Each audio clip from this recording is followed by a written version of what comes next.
Apresentação do resumo do conto A Máscara da Morte Vermelha, mas antes irei falar um pouco sobre a história do terror e a biografia de seu autor. História do terror.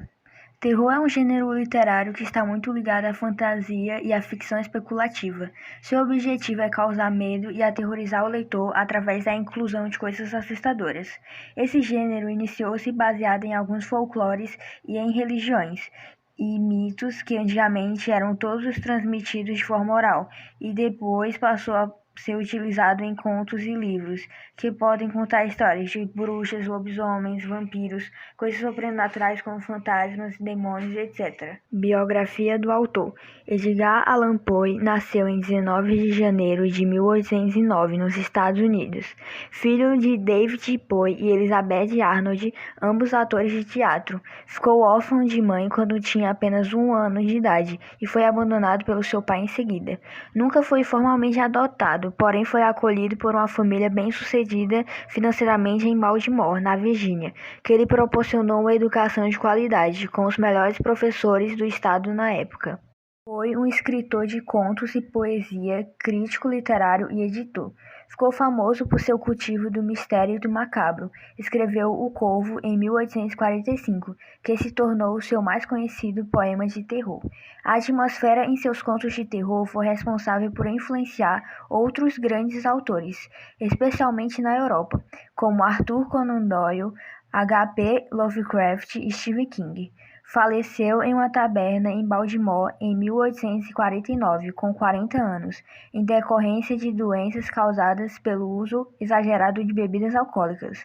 Entre suas obras mais conhecidas estão O Corvo, O Gato Preto, A Máscara da Morte Vermelha, O Barril de Amontilhado e A Verdade sobre o Caso do Sr. Valdemar, e etc. Resumo do conto. O conto A Máscara da Morte Vermelha narra a história de uma cidade que passava por um momento difícil, pois enfrentava uma terrível peste que era fatal e havia matado metade da população. A doença era chamada de a Morte Vermelha porque as pessoas infectadas começavam a sangrar pelos poros e começavam a criar várias marcas vermelhas por todo o corpo que as levavam à morte. Quando a peste entrou em contato com o príncipe Próspero, matando pessoas de seu reino, o rapaz decide chamar 1000 cavaleiros e damas saudáveis para se esconderem da doença em uma abadia fortificada, para evitar que a Morte Vermelha entrasse lá. Após 6 meses confinados, o príncipe resolveu planejar um baile de máscaras para alegrar as pessoas. O baile era luxuoso e acontecia em 7 salões diferentes ao mesmo tempo. A festa ocorria alegre e com música, mas quando o corrilhão soava de hora em hora, a música parava, as pessoas ficavam imóveis e os salões se enchiam de um ar silencioso, e depois tudo voltava ao normal, como se nada tivesse acontecido. Porém, quando o relógio soou à meia-noite, os convidados do baile notaram a presença de um vulto mascarado no meio do 7º salão, que espantava as pessoas, pois estava fantasiado de Morte Vermelha.